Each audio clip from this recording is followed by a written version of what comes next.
남편과 친한 후배의 외도 사실을 다 알게 된 저는 마음이 무너지는 심정이었습니다. 그런 제 앞에서 남편은 무릎을 꿇고 두 손이 닳도록 싹싹 빌었습니다. 그런데 남편이 비는 이유는 외도한 사실을 용서해달라고 비는 게 아니었습니다. 황당하게도 남편은 저에게 제발 이혼 좀 해달라고 빌고 있었던 거죠. 기가 막혔습니다. 제가 여태까지 믿고 살았던 사람이 정말 이 사람이 맞는지 혼란스러웠습니다. 어떻게 당신이 나한테 이럴 수 있냐고 소리치자 그 인간은 저랑 사는 게 너무 지옥 같고 힘들다고 자기는 새 출발하고 싶으니 끝내달라고 절규하더라고요. 한때는 마치 제 보호자처럼 든든하고 듬직했던 그 남자. 하지만 지금은 저와 제 딸까지 지긋지긋하다며 이혼해달라는 그 남자. 그 남자와 저의 질긴 인연에 대한 이야기를 지금부터 해보려 합니다. 연애 시절 남편은 정말 좋은 사람이었습니다. 가진 건 별로 없었지만 마음만은 누구보다 부자인 사람이었죠. 저희 집 사정은 워낙에 어려웠는데요. 엄마가 아빠랑 이혼을 하시고 혼자서 저와 남동생을 키우셨어요. 아버지의 부재로 일찍이 삐뚤어지고 철딱선이 없던 남동생은 온갖 사고를 치고 다녔습니다. 그 바람에 집안은 늘 위태로웠죠. 그런 제 옆을 묵묵히 지켜주면서 도와준 사람이 바로 남편이었습니다. 저에게 많은 위로가 되었을 뿐더러 제 남동생 문제까지 자기 일처럼 나서서 챙겼거든요.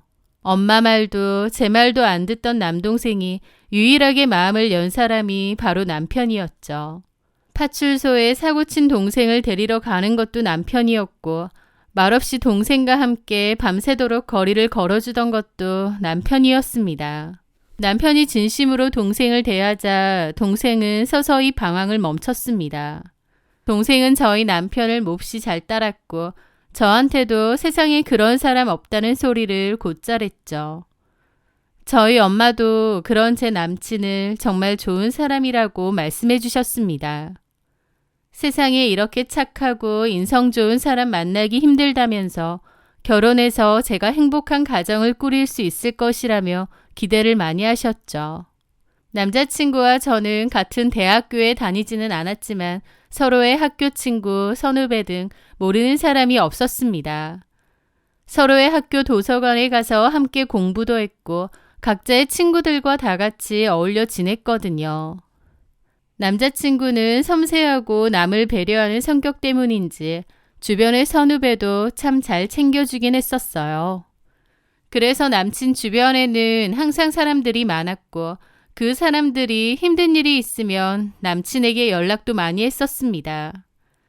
남을 잘 챙겨주는 성격이라는 게 좋을 때도 있지만 여자친구로서는 너무 힘들 때도 있더군요. 특히 남친의 여자 후배 한 명이 있었는데요. 이름은 최설아였습니다.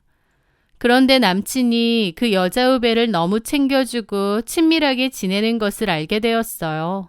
그리고 그로 인한 여러 가지 문제들이 발생했죠. 그 후배는 저도 몇 번 함께 만나 얼굴을 잘 알고 있던 후배였는데 뭐든 혼자 힘으로 잘 해결하지 못하고 항상 남의 도움을 받는 스타일이었습니다.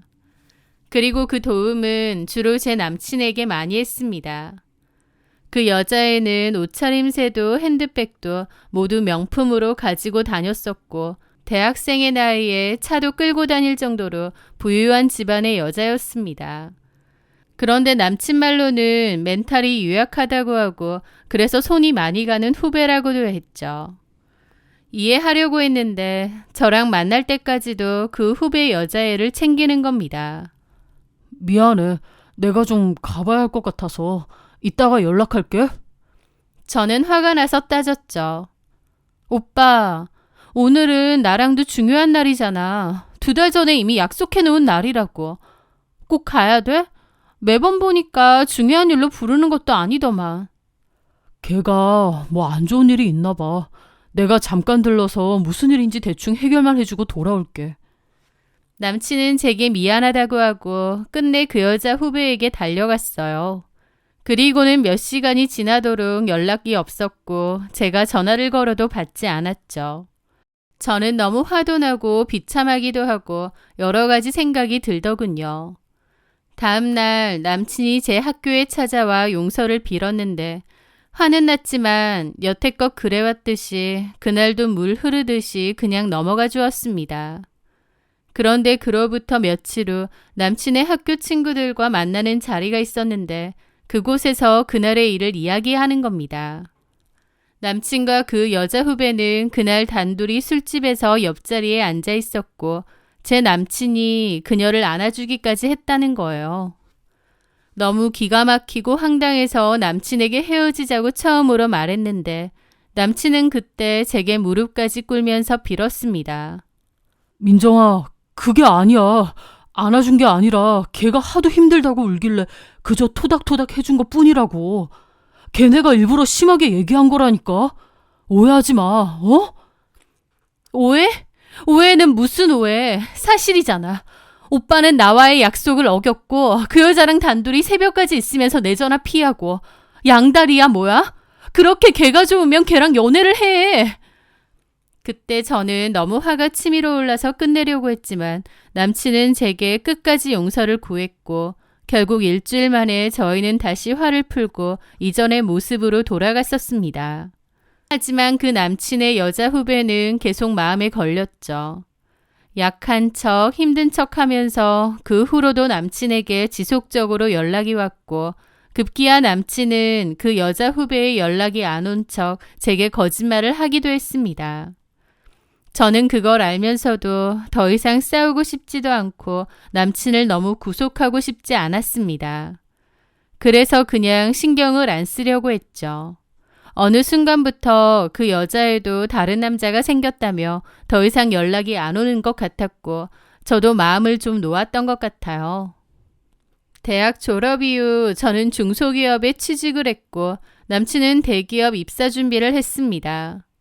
하지만 남친은 대기업 시험에 줄줄이 떨어졌고 작은 회사에 들어갔다가 도저히 안 되겠다며 다시 나와서 공무원 시험을 준비했어요.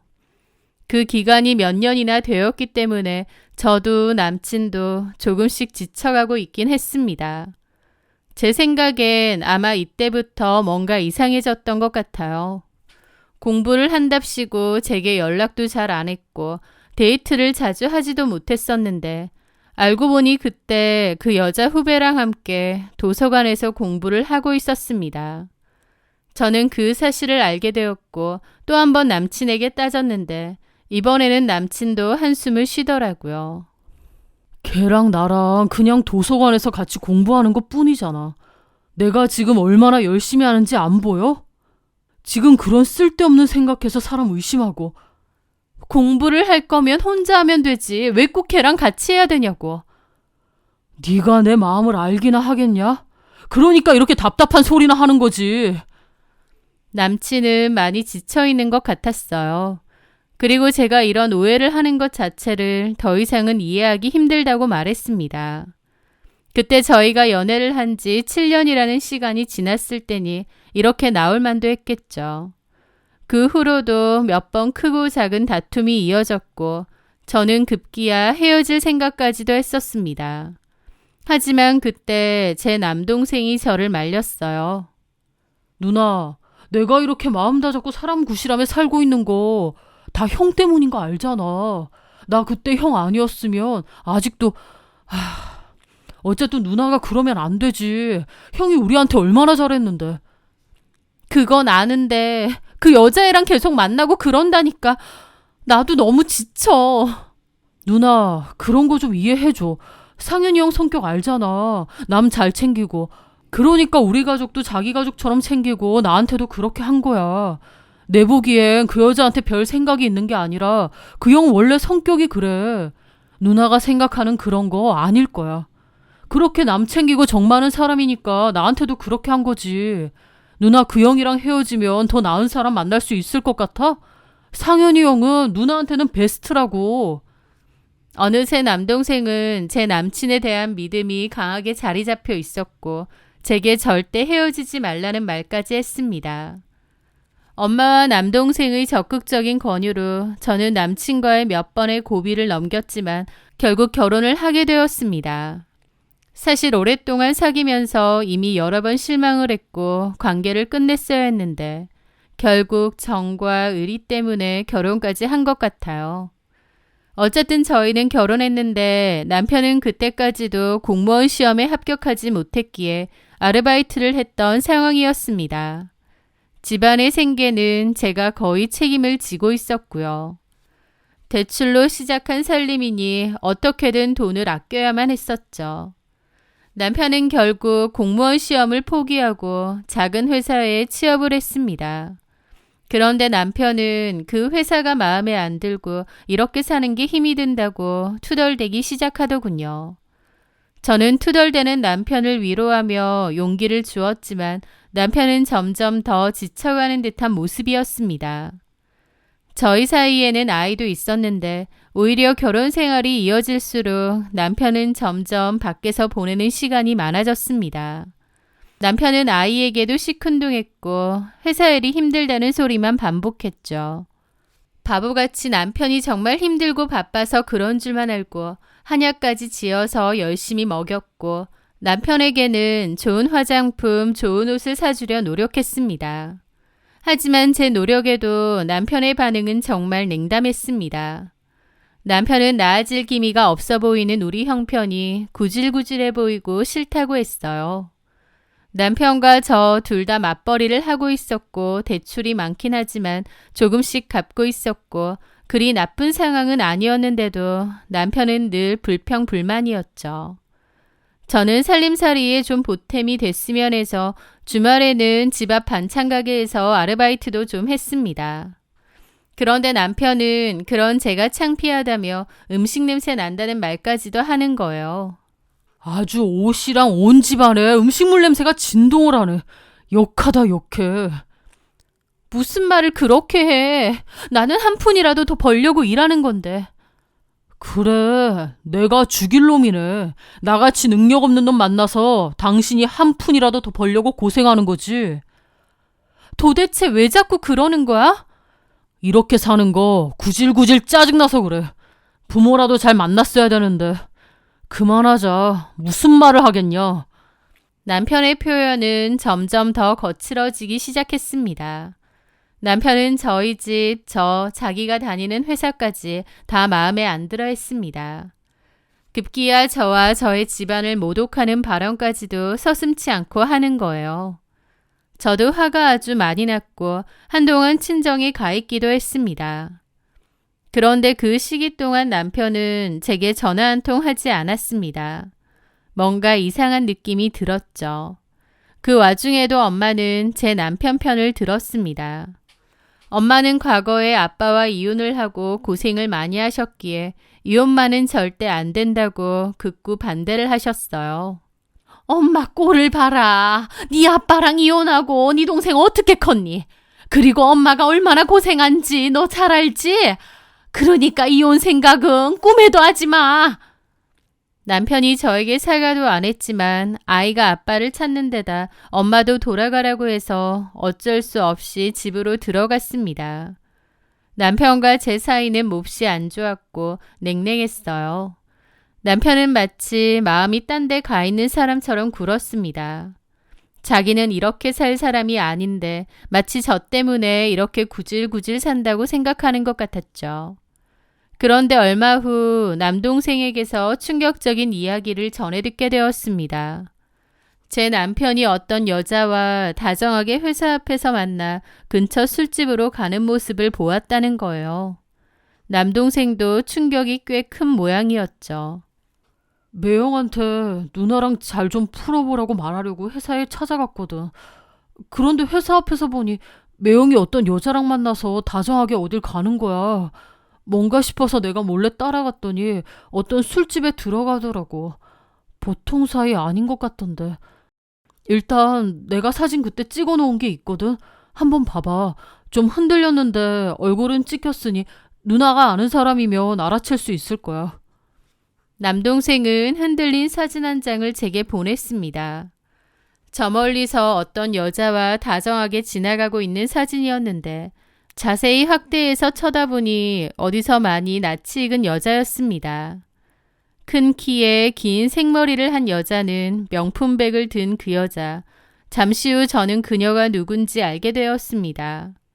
그녀는 바로 대학교 때 남편의 후배이자 남편 주변을 늘 맴돌아 거슬렸던 그 여자 최설아였습니다. 과거에도 이 여자 때문에 많이 싸웠는데 결혼하고도 한참이나 시간이 흐른 지금에서도 아직도 얘랑 만나고 있다니 너무 놀라울 수밖에 없었습니다.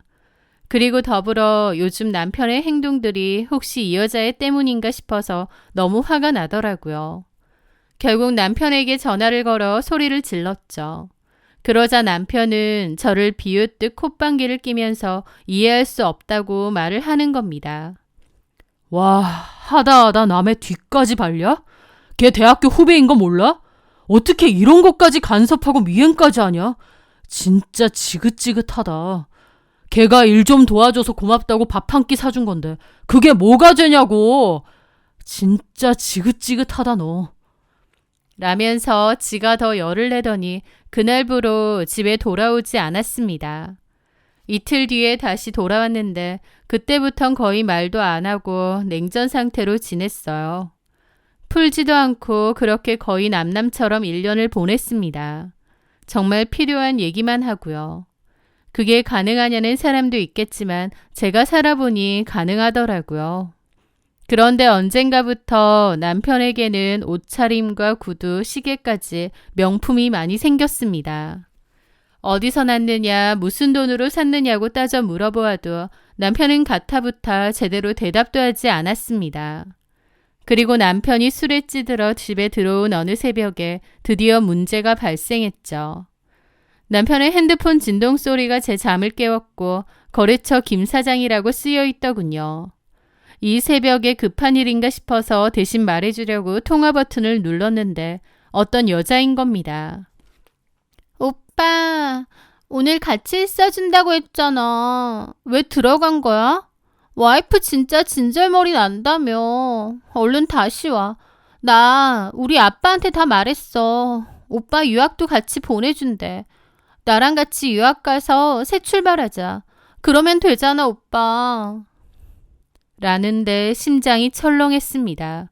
그 후배년이었고 남편과 새 출발하자고 이러고 있더라고요. 저는 화가 나서 쌍욕을 퍼부었죠. 야, 너 뭐야? 너 채설하지? 이게 정말 대학교 때부터 그렇게 꼬리를 치더니 정신 나갔니? 그 말에 그 여자도 코웃음 치더라고요. 꼬리는 무슨... 야, 너야말로 껍데기랑 살고 있는 줄도 모르니? 오빠가 너랑 결혼한 거 진짜 후회해. 너무 구질구질하고 지겹대. 오빠는 나랑 유학 갈 거야. 거기서 새롭게 다시 시작할 거라고. 이 쓰레기 같은 년이 너 이러고도 무사할 줄 알아? 애 딸린 유부남한테 이딴 소리를 해? 너무 떨려서 말까지 더듬거리며 그녀에게 소리를 질렀고 결국 그 새벽에 사단이 나고 말았습니다. 술에 취해 인사불성이 된 남편은 제가 그녀와 통화한 줄도 모르고 코를 골며 자고 있었고 제가 발길질을 하며 일어나라고 소리를 질러도 절대로 깨어나지도 못했죠. 저는 남편을 깨우다 포기하고 뜬 눈으로 밤을 지새웠습니다.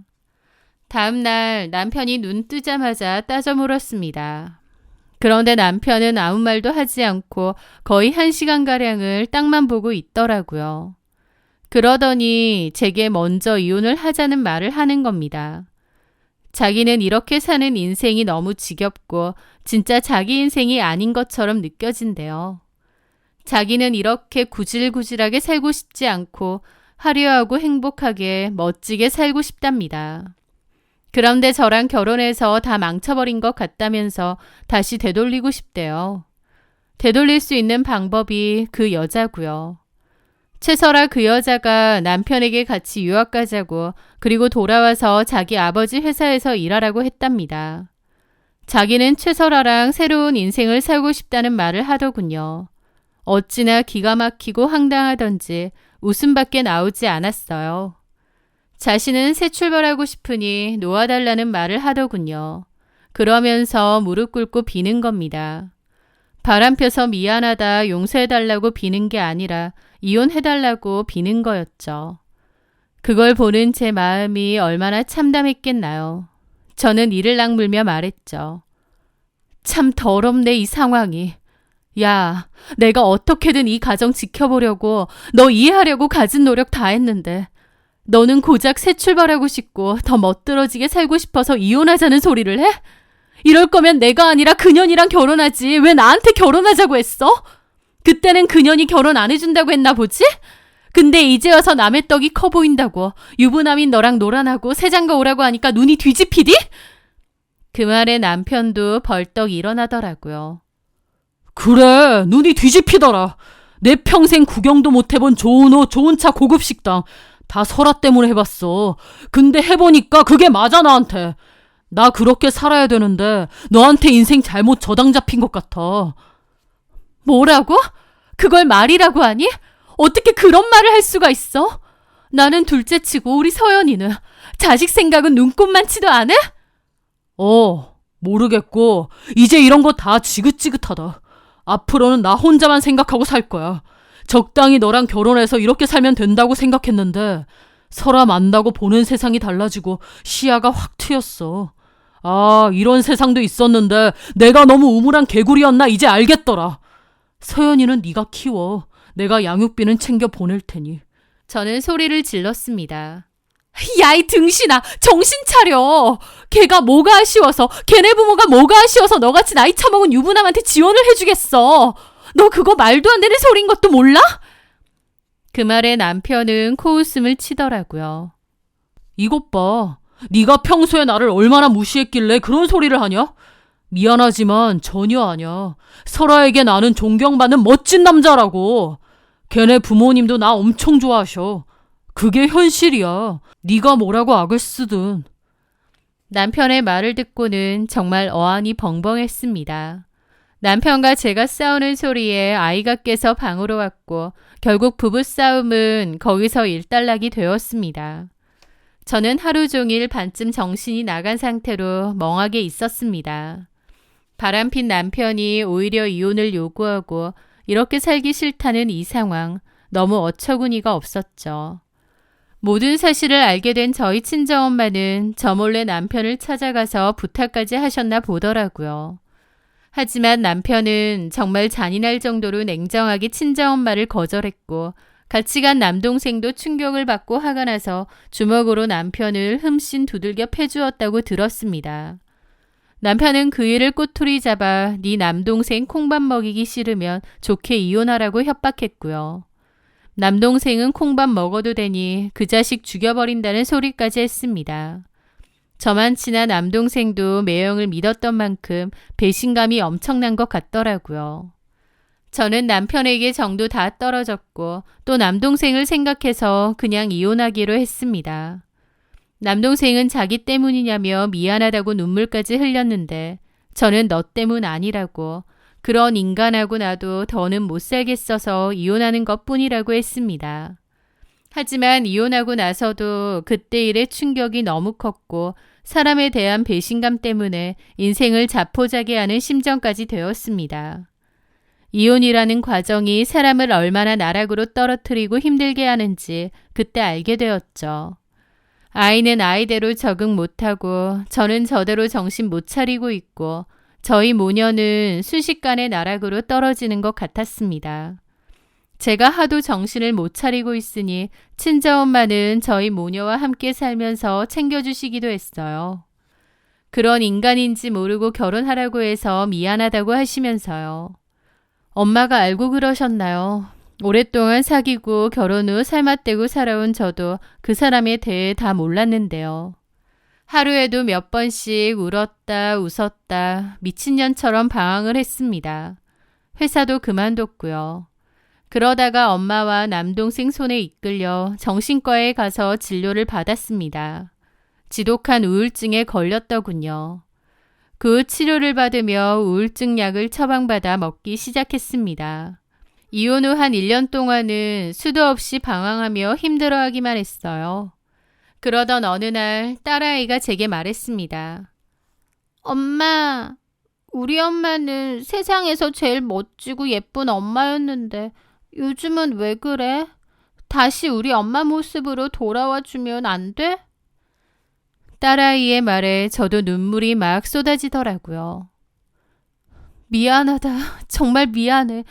이런 꼴만 보여서. 엄마, 다시 예전으로 돌아갈게. 조금만 기다려줘.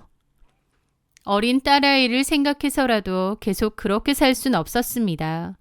그날 이후부터 세상과 맞서 싸워가기로 결심했죠. 제가 이런 꼴로 살고 있는 것이 오히려 그 연놈들을 도와주고 있는 것 같았거든요. 제 딸 앞에서도 당당하게 살아가는 것이 엄마로서 해야 할 역할이라고 생각이 어느 순간 번쩍 들었던 거죠. 저는 이혼 후 받은 위자료와 친정엄마에게 빌린 돈을 종잣돈 삼아 작은 사업을 시작했습니다. 바로 이유식 및 반찬 배달 사업이었죠. 반찬 가게에서 일했던 경험이 있었고 또 제 딸을 키우며 건강한 먹거리에 대해 고민했던 경험을 살린 저만의 도전이었습니다. 처음에는 작은 공유 주방에서 시작했습니다. 새벽 4시에 일어나 도매시장에서 가장 신선한 재료를 떼우고 밤새도록 육수를 우리고 재료를 다듬어 이유식과 반찬을 만들어 동네 맘카페를 통해 주문을 받았습니다. 잠잘 시간도 없이 고됐지만 좋은 후기들을 보며 저는 다시 살아갈 힘을 얻었습니다.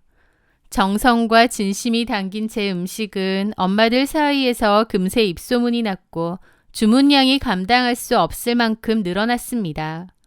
저는 과감하게 대출을 받아 가게를 열었고 엄마의 식탁이라는 이름으로 정식 사업체를 차렸습니다. 밤낮 없이 메뉴를 연구하고 발로 뛰며 영업했습니다. 그렇게 2년 만에 제 회사는 직원 수 10명이 넘는 온라인 식품회사로 성장했죠. 그렇게 성공가도를 달리기 시작하면서 이사도 갔습니다. 남편은 이혼을 할 당시에 아이의 양육비를 굉장히 낮게 책정했었는데요. 제가 그 당시에 거의 정신병에 걸릴 정도로 힘이 없는 상태였던지라 양육비 때문에 싸우고 싶은 마음도 여력도 없었습니다. 그런 제 상황을 이용해서 남편과 그 여자는 최소한의 양육비만 주고 있었어요. 그리고 더욱 황당했던 것은 남편은 이혼 후 아이를 보러 오지도 않았습니다. 그 여자하고 유학이니 어쩌니 하더니 떠난 것 같기도 했습니다. 사실 아이를 생각해서라도 그런 아빠는 안 만나는 것이 오히려 더 낫겠다는 생각도 들더라고요. 그리고 나중에는 전화번호도 바꿨고요. 저는 사업에 성공을 하면서 몰라보게 달라졌습니다. 이혼 후 우울증을 가지면서 살이 10kg가 넘게 쪘는데 운동도 꾸준히 하고 건강한 식재료로 식사를 챙기면서 살도 다 빠지고 외모 자신감도 많이 찾았죠. 회사 대표다 보니 옷차림이나 화장도 신경을 많이 썼고요. 그런 제 모습에 딸아이가 가장 좋아해 주었습니다. 저는 엄마, 남동생, 그리고 딸과 함께 여행도 자주 다니고 행복한 삶을 살고 있었어요. 남들이 보면 제가 이혼하고 벼락부자가 된 것이라고 생각할 수도 있을 것 같은데 사실 그 말은 맞습니다. 남편과 살 때는 감히 상상도 하지 못할 만큼의 큰 돈을 매월 벌고 있고 아주 감사하게도 계속해서 그 금액은 커져가고 있었으니까요. 그러던 어느 날 저는 상상도 못할 사람을 우연하게 만나게 되었습니다. 그날은 가족들이랑 괌으로 여행을 가기로 했고 저녁 비행기였거든요. 그래서 회사에 휴가를 내고 집으로 일찍 퇴근을 했는데요. 택배 기사와 함께 엘리베이터를 타게 되었습니다. 그런데 택배 기사는 웬일인지 저를 힐끔힐끔 쳐다보는 것 같더라고요. 뭔가 이상한 느낌이 느껴져 엘리베이터 거울로 힐끔 택배 기사를 쳐다보았는데 그 남자가 바로 제 전남편이었습니다. 전남편도 저를 알아보는 것처럼 힐끔거리더군요. 당신 뭐야? 아, 오랜만이네. 여기서 왜 이러고 있어? 그년이랑 유학 안 갔어? 당신은 이 아파트에 무슨 일로? 하면서 쭈뼛거리면서 저를 보더라고요. 그리고 저를 위아래로 훑어보더니 많이 달라졌네. 사업한다는 얘긴 들었던 것 같은데 여기 살아? 많이 성공했나 보다. 저는 어이가 없어서 전 남편을 보고 있는데 마침 엘리베이터가 도착을 했습니다. 저는 대꾸 없이 전 남편을 지나쳐 엘리베이터에서 나왔죠. 그리고 갑자기 그 불륜녀는 뭐하고 있는지, 유학 간다던 남편은 왜 저러고 있는지 궁금해졌습니다. 도대체 어찌된 영문인지도 알아보고 싶어진 거죠. 그렇게 저도 잘 알던 남편 대학교 후배에게 연락을 했고 어떻게 된 상황인지 좀 알아봐 달라고 했습니다. 그 후배는 제 사정을 잘 알고 있었기에 자기가 알아보겠다며 제 전 남편과 불륜녀에 대해 여기저기 전화를 돌려 수소문을 했던 것 같아요. 그러다가 알게 된 사실은 최설아 그 여자가 다른 부잣집 남자를 만나서 제 전 남편은 버리고 시집갔다는 이야기였습니다. 남편과 저 이혼하고 나서 남편은 최설아랑 유학도 가고 갔다 와서 최설아네 부모님이 운영하는 회사에서 일할 줄 알았던 모양인데 막상 남편이 이혼하고 이혼남이 되니 최설아도 흥미가 급 떨어진 모양이었어요. 그 뒤로 흐지부지하다가 결국 전 남편은 최설아에게 매몰차게 버림받았다고 했습니다. 전 남편은 최설아의 아빠가 운영하고 있는 회사까지 찾아가 사정사정을 했었나 봅니다. 처자식 다 버리고 왔다고 하면서요. 하지만 그 집안에서는 냉정하게 선을 그었답니다. 그 아버지가 그렇게 말했대요. 그렇게 처자식 버린 남자라면 내 딸하고 결혼해도 얼마든지 내 딸도 버릴 수 있는 거 아니냐고요. 그러면서 전 남편과의 인연을 완전히 잘라버렸고 전 남편은 억울하다며 그 회사에서 난동 피우다가 경찰에까지 잡혀갔답니다. 게다가 최설아의 아빠가 힘을 썼는지 전 남편은 원래 다니던 회사까지 잘렸다고 했죠. 그나마 잘리면서 받은 퇴직금이라도 있었는데 전 남편은 그 성격상 다른 사람 일에 참견하고 도와주기를 좋아하다가 꼴 좋게 사기까지 당했다고 하더군요. 그리고 현재 원룸에서 월세 생활을 하고 있다고 합니다. 그러면서 창피하지도 않은지 자기 사정 다 말하면서 대학교 후배들에게까지 일자리 소개시켜 달라고 하고 다닌답니다. 자기가 예전에 잘 챙겨주지 않았냐고, 그러니까 이제 자기를 좀 도와달라고요.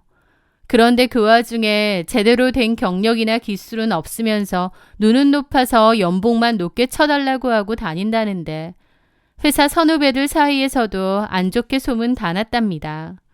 허영심만 드글드글해서 바람피고 이혼했는데 상대 여자 집에서도 팽당하고 저 모양으로 산다고요. 그 얘기를 듣는데 참 어처구니가 없으면서도 씁쓸하기도 하더라고요. 그 후배가 그러는 겁니다. 그래도 언니랑 딸내미 버리고 간 사람이 행복하게 잘 살고 있는 것보단 낫잖아요.